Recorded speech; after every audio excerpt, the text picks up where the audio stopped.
Hey, hey, hey, you are watching the Legend and the Thing YouTube channel, and this is the thing. Today, we're going to have a look at a game called Starforge, and yeah, it's a new alpha that's it's a new game that's been coming out. It's currently in alpha stage. It's a lot like a Minecraft sort of setup where you can pay, a small amount of money now, and later, you get access to all further builds and everything like that, and of course when the game's released you get it as well. And yes, it's all pretty interesting. It's a project that's been funded on Kickstarter, and it's had a lot of attention in the last few months, and it's basically a game where it's like it's about a game about gathering resources, building bases, crafting anything you want, and surviving on an alien planet. Apparently Earth Star is dying and humanity transferred as much technology and resources as possible and left on a one-way mission to populate another planet. It's inspired, it's borrowed features from Halo, Warcraft 3, Borderlands, Terraria, and Minecraft, and just general RTS, FPS, and RPG elements in it.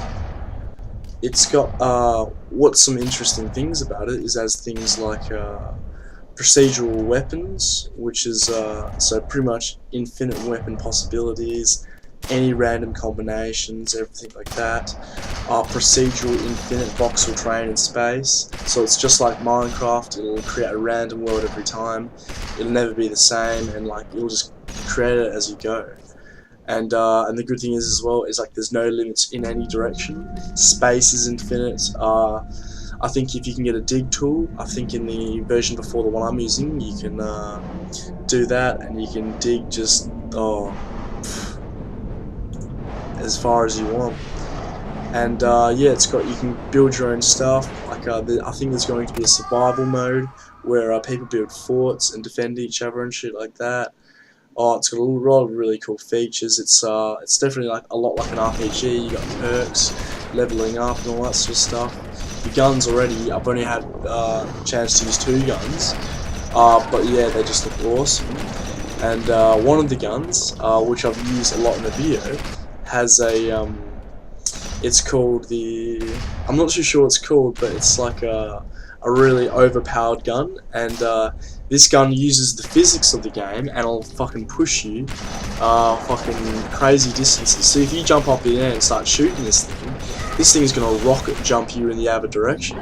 So it's hell useful for escaping enemies, climbing up any walls. I don't know if other people found that out, they probably have straight away. But whenever I want to climb up a huge wall, I just walk backwards up it and start shooting my gun at the ground, and I can rocket jump rocket myself up the mountain in seconds. It's pretty crazy. Yeah, I think yeah, you can see me do it in a bit too. But yeah, it's all pretty interesting stuff. It's got really great physics. It seems like so much you're actually moving in a game, where a lot of games really don't have. Yeah, it just seems like you actually really are moving in there, sort of thing. It's definitely a little bit buggy and stuff like that. It's not perfect, but you can just wall jump, wall run, parkour stuff like that. I'm losing a lot of the gun. You can see here, I'm bloody shooting myself up. In a second, I just go, it's crazy how far you can go. But yeah, it's just got like a really good physics movement. It's got customizable characters. I think they plan to do at least 4 characters, different races and all that. There's going to be resources and economy. There's going to be many players at a time, all on different servers. Apparently they want to make permanent servers as well, so you can keep your stuff there and everything like that. You could build underground bases. You could, I guess you can't really build a base in the sky because it'd fall down. But you can build rockets, definitely, and spaceships. Once the game gets into its later stages, and I guess rocket around the place, and yeah, all sorts of crap. I really like the fort wars and fort defense. Playing cooperatively online, and you all help build the same base, keep the all these alien enemies out, because the game is just filled full of tons of aliens and enemies and stuff like that. But it just looks great.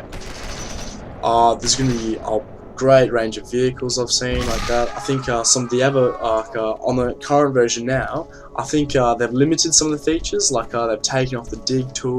They've taken I think maybe only developers, I'm not sure, get to access the vehicles and stuff like that. And I can't work out how to cut the trees down and stuff like that. But that could just be me. I'm probably retired, don't know what I'm doing. But yeah, in the current version, I can't really do a lot of the original sort of things. I think some of the ones coming up, they want to, yeah, well, the Fort Wars and Survival is the next thing that they're going to release. But I think they're going to make a liquid system where they can make a really good sort of physics-based water simulation. Yeah. So geez, it's pretty interesting, I think. And yeah, it's going to have a 24-day and night cycle, real-time atmosphere. You know, creatures will behave in a realistic manner. They'll scavenge for food, you know, at the right times, and you know, return to different times of day.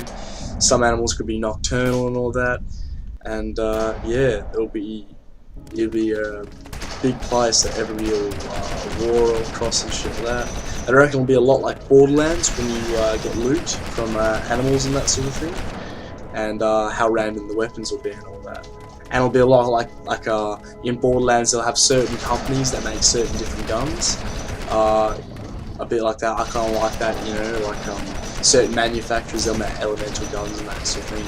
I don't think they have elemental guns in this, but I know they'll have a fucking huge range of them. And I think you can even craft your own. Yeah, hold me as far as you can. Make your own style of guns and that sort of thing. But yeah, it's just intense. You'll be able to have flamethrowers, I think, and burn down trees and stuff like that. I think I've heard. And just dig everywhere. Possibilities are endless. It's awesome. Right now, I'm trying to find this alien outside this rock. I think it scares me. But nah, it's a really good game. I think you should definitely check it out. It's only I bought it for $20 because it's an alpha stage. I'm not sure. I don't think it'll be in $20 for too much longer. I think they're thinking about upping the price maybe, so it'll be a good time to buy it. I think definitely worthwhile, and it's by a very small sort of a developing company that like they are you know, really in touch with the community and that sort of thing. Where a lot of games, you know, I mean, you know, you never really on the forums that you never really talk to the top. Of course, they've got 50 people who don't really know the company or even develop the game that are talking to the public. Whereas this you know, you talk straight to the developers through the forums and all that. And they're really they work well with everybody, sort of thing like that. I think they take along a lot of the ideas and all the suggestions in that. So it's a really good game, and you should definitely check it out. I love falling down the cliff here. It's pretty intense. Just can't get enough of it. But it seems like you're really falling, that sort of thing. It's really spins around and all that. Yeah, pretty good. So yeah.